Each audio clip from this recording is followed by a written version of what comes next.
नमस्कार दोस्तों, मैं राधा एक बार फिर से हाजिर हूँ आप सबके समक्ष बाल मनोविज्ञान के कुछ और महत्वपूर्ण प्रश्नों के साथ जो आपकी सीटेट और यूपीटेट परीक्षाओं के लिए बहुत ही उपयोगी है। बार बार मैंने कहा है कि मैं बहुत ही इंपॉर्टेंट क्वेश्चंस आप लोगों के लिए लेकर के आती हूँ, तो अभी भी टाइम है, आप लोग इसको रट लीजिए, नोट कर लीजिए और ज्यादा से ज्यादा इन क्वेश्चंस को लर्न करके अपनी प्रिपरेशन करते रहिए। चलिए बढ़ते हैं अपने प्रश्नों की तरफ। और इसके पहले कि मैं प्रश्न डिस्कस करूं, मैं फिर से आपसे रिक्वेस्ट कर रही हूं कि प्लीज मेरी वीडियो को लाइक करिए, शेयर करिए और ज्यादा से ज्यादा सब्सक्राइब करिए, ताकि मैं फिर से आपके लिए कुछ नई वीडियो लेकर के आऊं जिसमें मैं आपके साथ बहुत ही इंपॉर्टेंट प्रश्न डिस्कस कर सकूं। तो क्वेश्चन नंबर 1 है, शैशवावस्था में किस ग्रंथि के प्रभाव के कारण बालिकाएं अपने पिता के प्रति श्रद्धा का भाव रखती हैं? शैशवावस्था में किस ग्रंथि के प्रभाव के कारण बालिकाएं अपने पिता के प्रति श्रद्धा का भाव रखती हैं? और इसका आंसर क्या होगा? इसका आंसर होगा इलेक्ट्रा ग्रंथि। इलेक्ट्रा ग्रंथि के कारण, इलेक्ट्रा ग्रंथि के प्रभाव के कारण बालिकाएं अपने पिता के प्रति श्रद्धा का भाव रखती हैं। अब इसी तरीके का प्रश्न बालकों के लिए भी बन सकता है कि बालकों में कौन सी ग्रंथि होती है जिसकी वजह से वह अपनी माता के प्रति श्रद्धा का भाव रखते हैं? और इसका आंसर क्या होगा? देखिए, इसी क्वेश्चन से दूसरा क्वेश्चन भी बन रहा है, क्योंकि मुझे लगा कि ये इंपॉर्टेंट है, इसलिए मैं आपके साथ डिस्कस कर रही हूँ कि बालिकाओं में अगर इलेक्ट्रा ग्रंथि होती है तो बालकों में कौन सी ग्रंथि होती है? और इसका सही जवाब होगा ओडिपस ग्रंथि।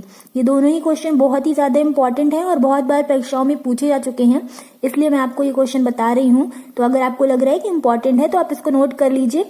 क्वेश्चन नंबर 2 क्या है? क्लार्क और बीर्च ने नर चिंपैंजी के शरीर के साथ क्या प्रयोग किए? क्लार्क और बीर्च दो वैज्ञानिक थे जिन्होंने नर चिंपैंजी के शरीर पे प्रयोग किए थे। तो उन्होंने क्या किया? उन्होंने स्त्री हार्मोन का प्रवेश कराया नर चिंपैंजी पे। नर चिंपैंजी पे स्त्री हार्मोन का प्रवेश कराया। किसने कराया? क्लार्क और बीर्च ने। नाउ क्वेश्चन नंबर 3, बालक का विकास वंशानुक्रम व वातावरण का है। पिछली वीडियो में मैंने डिस्कस किया था कि हमारा जो विकास है, मानव शरीर का जो विकास है, वह वंशानुक्रम व वातावरण दोनों का ही योगदान है। दोनों के योगदान की वजह से ही हमारे शरीर में संपूर्ण विकास होता है।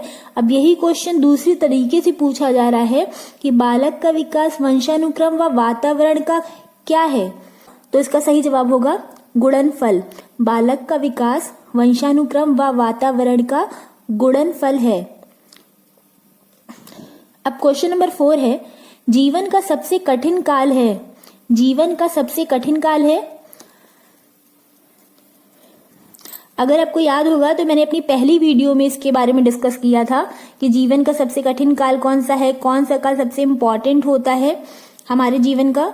तो इसका आंसर क्या होगा? इसका आंसर होगा किशोरावस्था। हम सभी इस अवस्था से गुजर चुके हैं।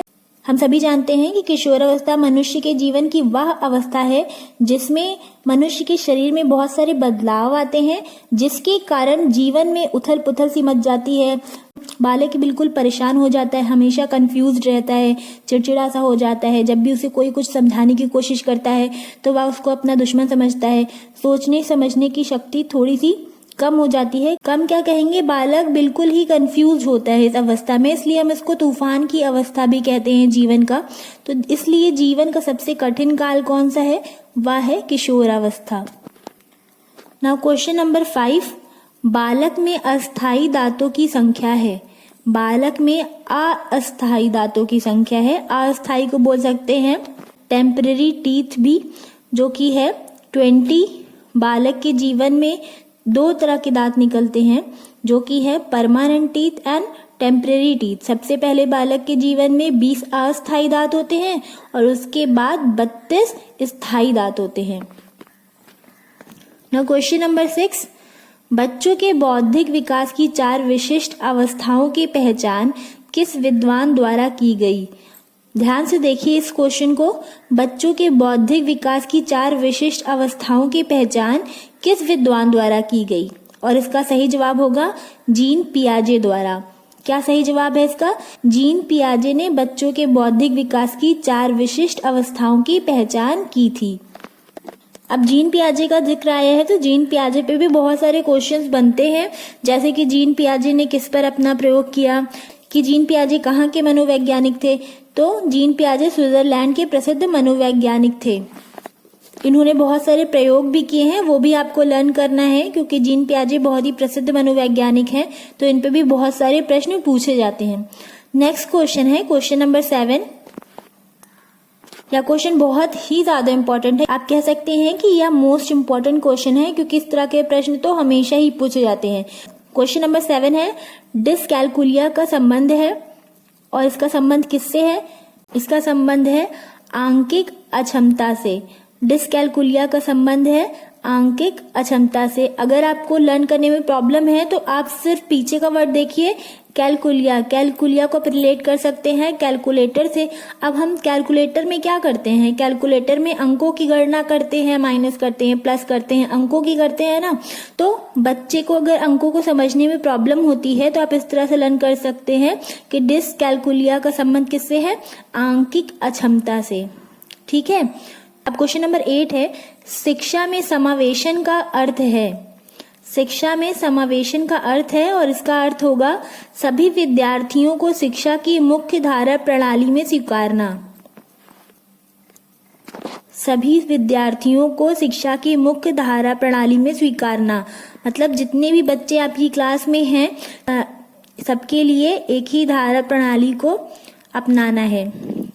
नाउ क्वेश्चन नंबर 9, स्वयं की भावनाओं व संवेगों को नियंत्रित करने से संबंधित बुद्धि को क्या कहा जाता है? ध्यान से पढ़िए इस क्वेश्चन को। स्वयं की भावनाओं तथा संवेगों को नियंत्रित करने से संबंधित बुद्धि को क्या कहा जाता है? अगर हम स्वयं की भावनाओं और संवेगों को नियंत्रित कर रहे हैं तो इस प्रकार की बुद्धि को क्या कहेंगे? इस प्रकार की बुद्धि को कहेंगे भाषाई बुद्धि। क्या कहेंगे? भाषाई बुद्धि। अगर हम स्वयं की भावनाओं और संवेगों को नियंत्रित कर रहे हैं तो इस प्रकार की बुद्धि को कहेंगे भाषाई बुद्धि। नाउ क्वेश्चन नंबर 10, बिने साइमन परीक्षण द्वारा किसका मापन किया जाता है?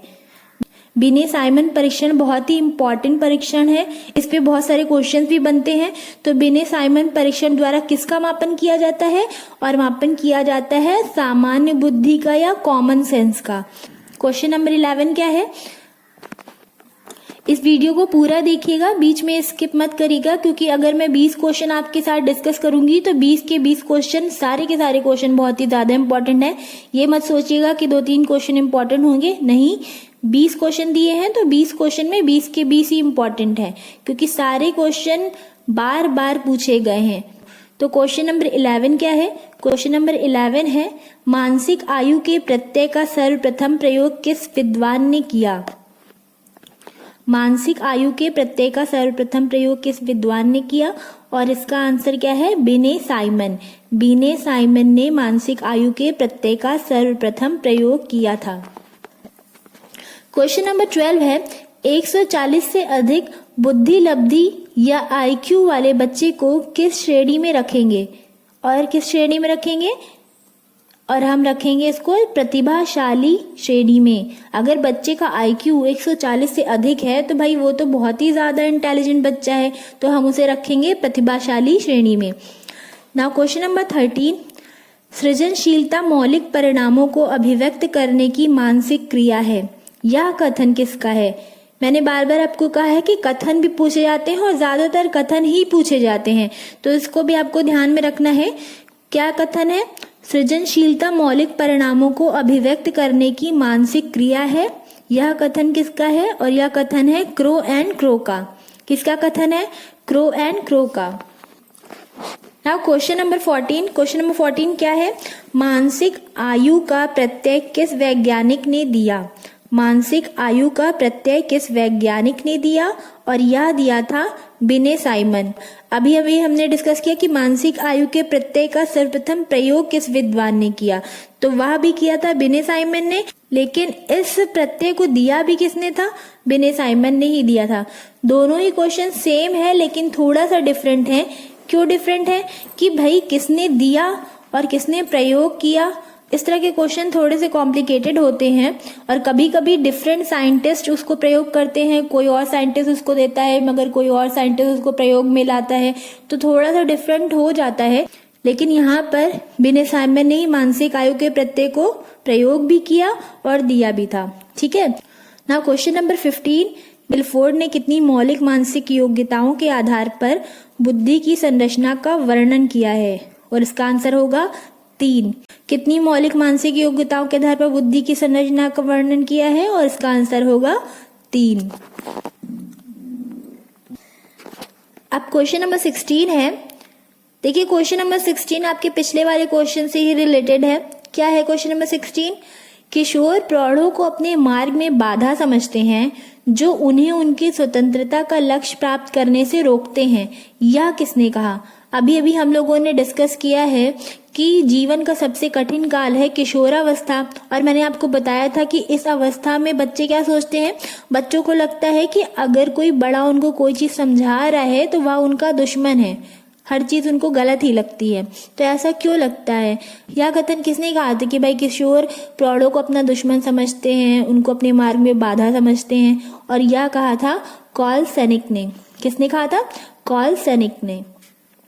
नाउ क्वेश्चन नंबर 17, किशोरावस्था वह अवस्था है जिसके द्वारा एक विकासमान व्यक्तित्व बाल्यावस्था से प्रौढ़ावस्था तक पहुंचता है। यह कथन किसका है? किशोरावस्था वह अवस्था है जिसके द्वारा एक विकासमान व्यक्तित्व बाल्यावस्था से प्रौढ़ावस्था तक पहुंचता है। हम सभी जानते हैं कि किशोरावस्था बाल्यावस्था और प्रौढ़ावस्था के बीच की कनेक्टिंग लिंक है। जब बच्चा किशोर होता है तो उसके बॉडी में बहुत सारे चेंज आते हैं, बहुत सारे बदलाव आते हैं, और धीरे धीरे वो एडल्टहुड की तरफ जाता है, धीरे धीरे वो एडल्ट होता है। तो यह कथन किसका था? और यह था जरसील्ड का। किसका कथन था? जरसील्ड का। नाउ क्वेश्चन नंबर 18, 25 से कम बुद्धि वाला बालक क्या कहलाता है? अभी हमने डिस्कस किया कि 140 से ऊपर वाले बच्चे को क्या कहा जाता है, तो भाई वो तो बहुत ही प्रतिभावान था। लेकिन 25 से कम अगर किसी बच्चे की IQ है तो उसे क्या कहेंगे? उसे कहेंगे जड़। नाउ क्वेश्चन नंबर 19, कुशाग्र बुद्धि अथवा प्रतिभावान बालक वह है जो निरंतर किसी भी उचित कार्य क्षेत्र में अपनी अद्भुत कार्य कुशलता अथवा प्रवीणता का परिचय देता है। देखिए फिर से कथन वाला क्वेश्चन है, और क्या है ये? कुशाग्र बुद्धि अथवा प्रतिभावान बालक वह है जो निरंतर किसी भी उचित कार्य क्षेत्र में अपनी अद्भुत कार्य कुशलता अथवा प्रवीणता का परिचय देता है। यह कथन किसका है? यह कथन है हैविंगहर्स्ट का। किसका कथन है? हैविंगहर्स्ट का। अब हम लास्ट क्वेश्चन डिस्कस करें इससे पहले मैं आपसे फिर से रिक्वेस्ट कर रही हूँ कि अगर आपको मेरी वीडियो अच्छी लग रही है तो प्लीज़ इसको लाइक करिए, शेयर करिए और प्लीज़ सब्सक्राइब करिए। और साइड में एक बेल आइकन है, उसको भी प्रेस कर दीजिए, क्योंकि अगर मैं नई वीडियो डालूंगी तो उसका नोटिफिकेशन भी तो आपको मिलना चाहिए ना, तो प्लीज़ उसको प्रेस कर दीजिए। नाउ क्वेश्चन नंबर 20, पिछड़ा बालक वह है जो अपने अध्ययन के मध्यकाल में अपनी कक्षा का कार्य जो उसकी आयु के अनुसार एक कक्षा नीचे का है करने में असमर्थ रहता है।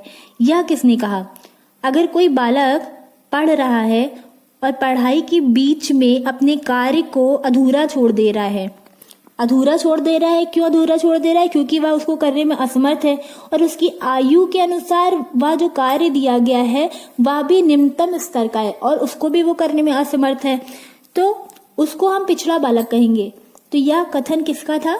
यह कथन था सिरिल बर्ड का। सिरिल बर्ड ने क्या कहा था?